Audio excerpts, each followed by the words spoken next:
రాహుల్ గాంధీ గారు లేవట్టిన ఓట్ చోరీ సుప్రీంకోర్టు తీర్పుతోటి ఈరోజు రుజువైంది.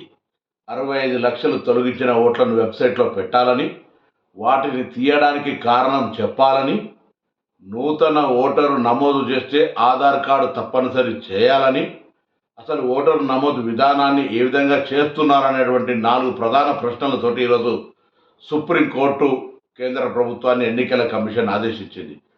రాహుల్ గాంధీ గారు లేవనెత్తుతున్న అంశం పట్ల యావత్ భారతదేశ ప్రజలు ప్రజాస్వామ్యానికి సంబంధించిన జరుగుతున్నటువంటి ఏ ఆక్రమణ అవుతుందో, ఏ విధంగా ప్రజాస్వామ్యాన్ని అపహాసం చేసి ఓటు అనేటువంటి ఆయుధాన్ని కూడా అక్రమంగా తొలగించడము, ఓటు వేయకుండా చేయడము, దొంగోట్లు పెట్టడం జరుగుతుందో ఇది దేశ ప్రజలు గమనించాలి. ఎన్నికల కమిషన్ ఆధార్ కార్డుతో లింకు చేసి ఒక ఓటు ఒక మనిషి అనే విధానాన్ని తీసుకురావాలని సందర్భంగా రాహుల్ గాంధీ గారు చెప్పిన డిమాండ్ ప్రకారంగా ఎన్నికల కమిషన్పై డిమాండ్ చేస్తా ఉన్నాం.